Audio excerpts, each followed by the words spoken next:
today is not Yom HaShoah, but as it is a Shabbat closest to Yom HaShoah,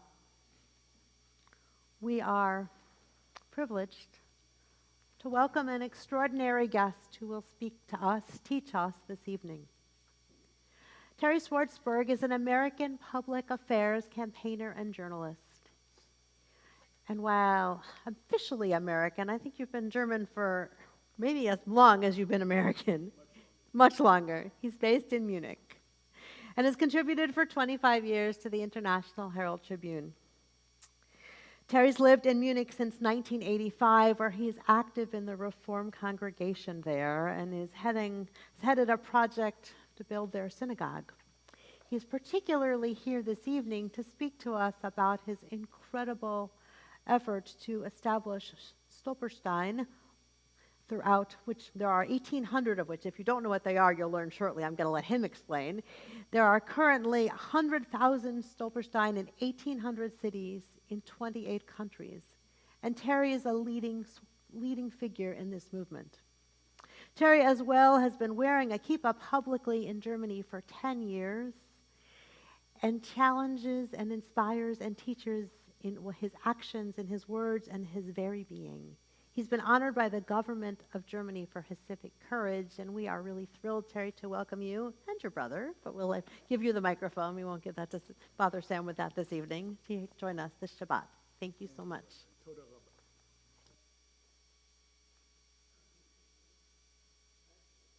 So if I get too loud, and I'll be enthusiastic, I have my big brother here, Sam.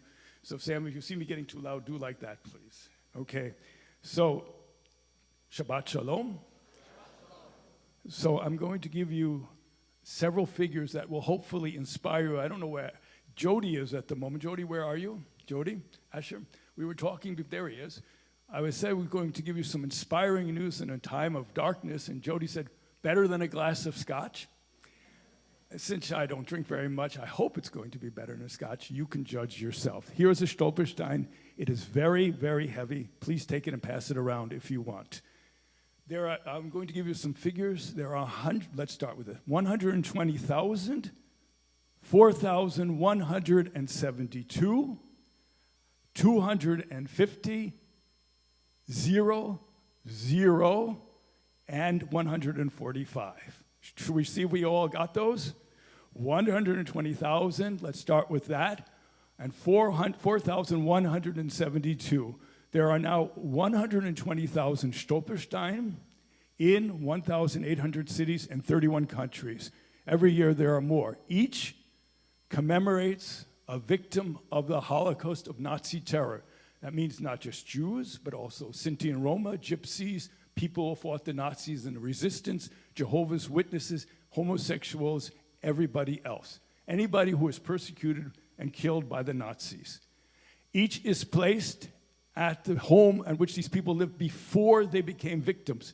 And the effect of the Stolpersteine is amazing. This is, friends, Havarot and Havarim, the largest project of commemoration that the world has ever seen. And it is even more unusual than that. It was started by a single man, a non-Jewish German artist, Gunther Demnig, who wanted to atone for what his parents had did in the Second World War. They were Nazis. And what it is a grassroots democratic movement. We are wall work pro bono. We do not get any corporate money. We do not get any governmental money. There are 1,200 local organizations. I head the organization in Munich where there are 276 Stolpersteine. This year we will place 150 Stolpersteine. That means we will rescue 150 people from the limbo of being forgotten. 120,000 Stolpersteine have been placed. Now you would expect, I see you're all brilliant, you're all Jewish here, and all brilliant, of course, masters, doctorates. I see the doctorates, and all the brilliance that is here. You would expect that most of these Stolpersteine have been placed by descendants, by relatives of people murdered and persecuted in the Holocaust. And 30% of the Stolpersteine have in fact been placed by them.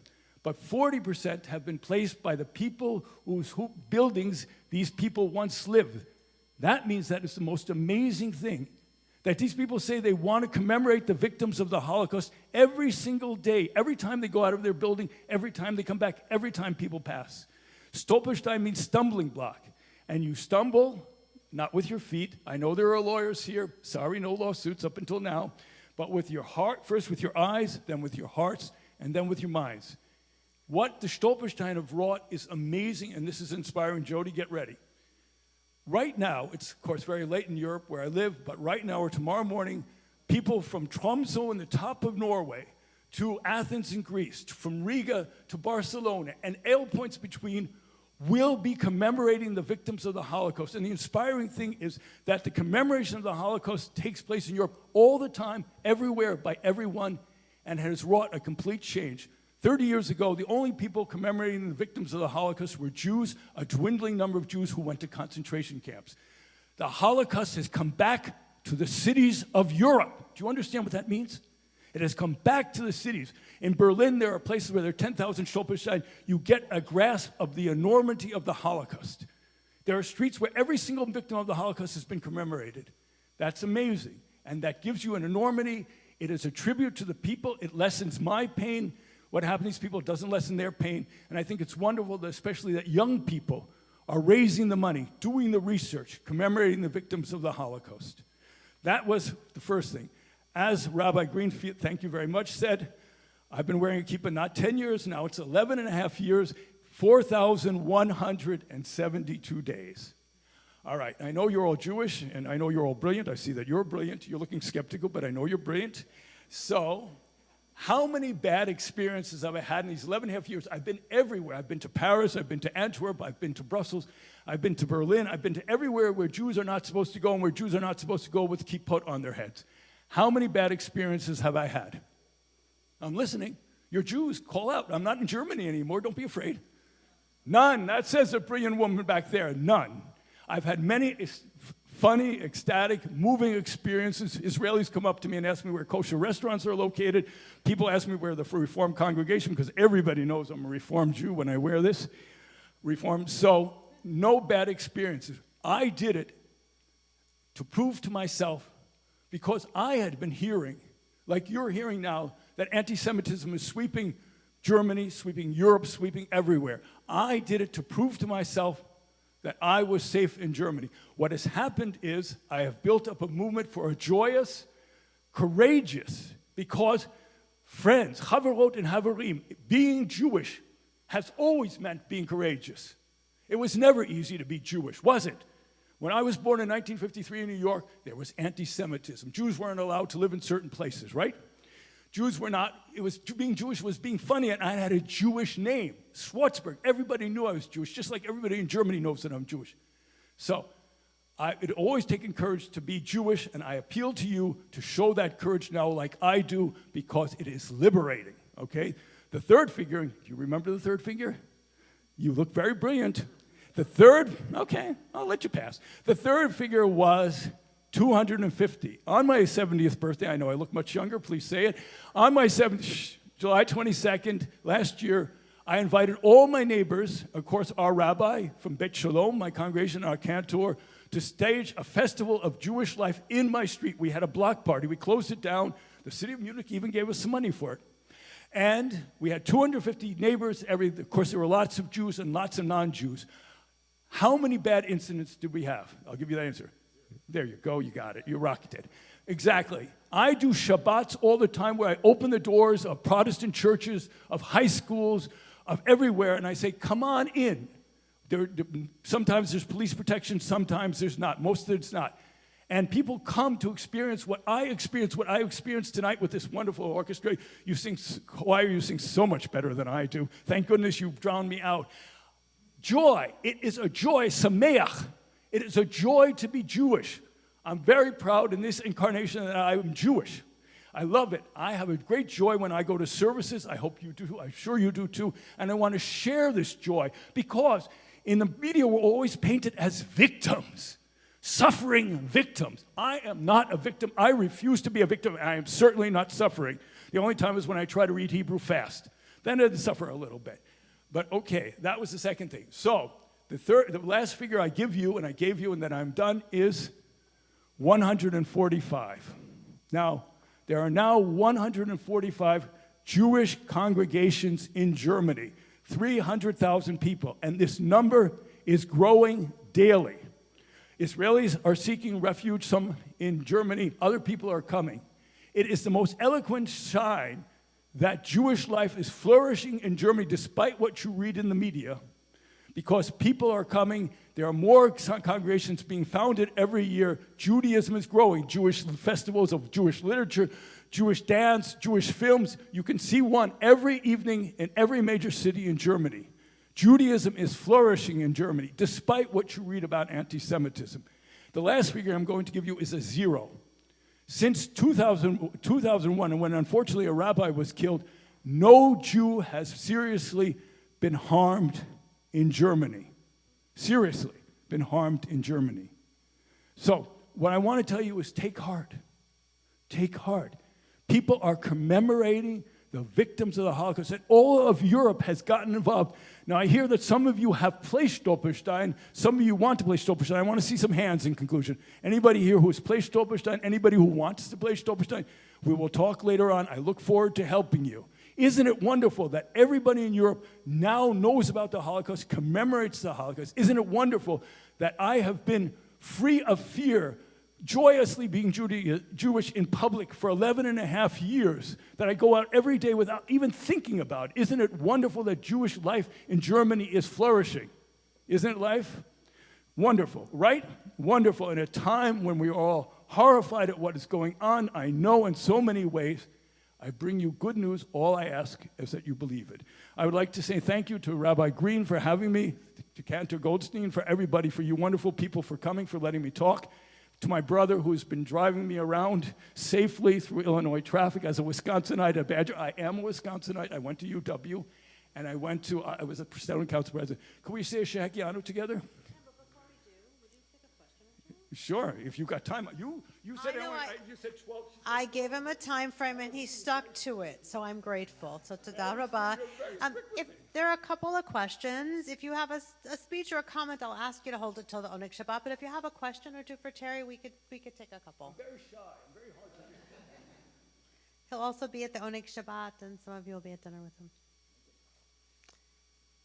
Could you tell us briefly how one gets a Stolpersteine, like how it went? Yes, I can tell you very briefly. Suppose if you know where your great-grandparents, your grandparents, where they were persecuted and murdered, because Stolpersteine, for everybody the Nazis attacked and persecuted, survivors as well.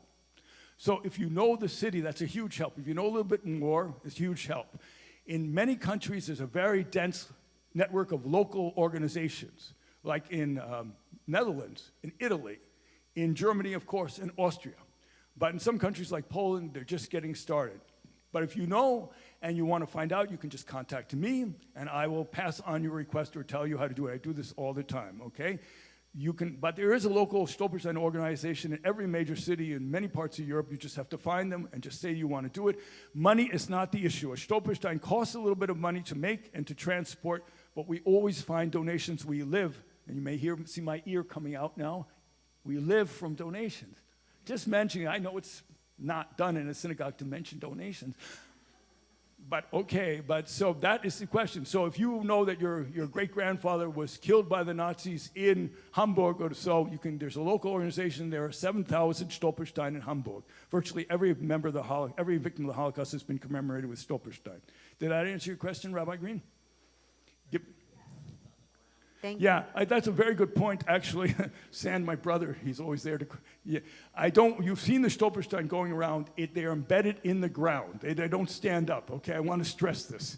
They're embedded in the ground. You can literally not stumble. Excuse me, that's my German. Stumble over them. Okay, as I say, nobody has harmed themselves with the Stolpersteine. I'm sure many of you have seen Stolpersteine in Europe. Rabbi? Lainey, we have two questions. Just say stumbling block. You were doing well. It's for survivors and people who perish. Yes, and it's our greatest joy to place them for survivors. Our rationale is if 8 members of the family were killed in the Holocaust, but 1 survived, of course we want to tell the whole story of the family. Stolpersteine tell the story of what happened in the Holocaust. And we're always very pleased, but 99% of the time or 98% of the time, unfortunately, people perished in the Holocaust, were murdered. Okay, I got an answer, hopefully. Shelley, you got it. No, I got a question. We've got two stones. We've got Ralph's grandmothers in Berlin. And we've got Ralph's grandmothers, both of their stones in Berlin, where his grandmother lived. How did they get there? Who did it? Who put them? Well, do you know where they lived in Berlin? Yes. Where did they live? We've got the address. What was the address? Was it in Schöneberg or Charlottenburg, or where was it? In Berlin? Yeah, well, Berlin has 10,000 Stolpersteine, and there are 12 local organizations in Berlin. Yeah. So what actually, in actual fact, before we placed the Stolperstein, we tried to find the families that did it. They didn't do that in that case, but there is the attempt to document, to place Stolperstein for every single victim in Berlin, and they're getting very, very close. I can find out for you. Just contact me. I'll find out for you. It's the easiest thing in the world. Take 1 minute. Yeah, there's a question back here. Why is it just getting to Poland now? Thank you. The question was, why is Poland just getting to Stolperstein now? And the question also applies, why is France just getting to it now? And I think being brilliant, young people, of course, you're very young and very brilliant. As you know, the Poles had a wonderful attitude towards the Jews, and a wonderful attitude towards what they did in the Second World War. Of course, I'm being sarcastic like the French. They collaborated, and even when they were fighting the Nazis, they were joining to kill us. And after the war, as you well know, the largest pogrom that took place after the war took place in 1946 in Poland. Polanders didn't want and don't want to be reminded of their guilt. That's just a simple answer, like the French. However, they've been seeing that Stolperstein are very big, that people come and place them and bring kesef, shekalim, Geld, and so they're embracing them now. Actually, the mayor of Warsaw said they're going to place, in the next couple of years, thousands of Stolperstein. Yes, please.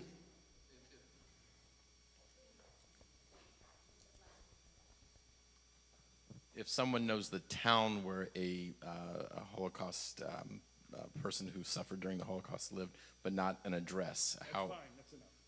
So all you need to put in is the town and the Stolperstein, in your case, Bremen or Hamburg or something like that, and you'll find the organization. You write to them and you tell them everything you know, and they will research it. That's what we do. We work pro bono, and part of our work is researching the victims of the Holocaust, finding out what happened to them, going through archives. And it takes days, and it's very frustrating sometimes, but we always find out in the end. Before we place a Stolperstein, we have to know exactly what happened to them, because we cannot make mistakes. We do not make mistakes.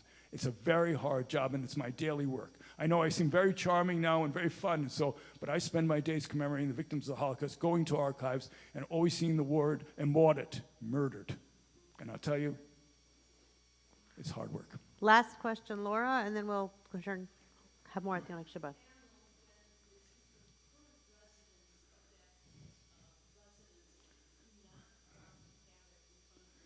This is an extremely good question.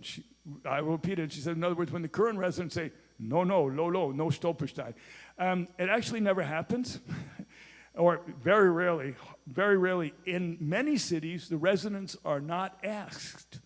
The city just places them. They have a mandate. In Munich and other cities, we have to ask them. We do ask them, and we get their support. But generally, it is the residents themselves who initiate the request. Now, these people here asked, who, for your grandparents, was it your grandparents who were murdered in the Holocaust? What happened probably is the people living in the building, you can smile, this is a good answer, Shelley. The people living in the building said to themselves, we want to commemorate the victims of the Holocaust, and they initiated the request. That's why I said 40% of all Stolperstein are initiated and paid for by the residents of the building. This is unique that they asked to commemorate the victims of the Holocaust, and to do so every single day, every time they go out of the house, every time they go back to the house. That is a commitment to commemoration that is unique in the world. Thank you so much, Terry. We have learned so much, and we will continue to learn.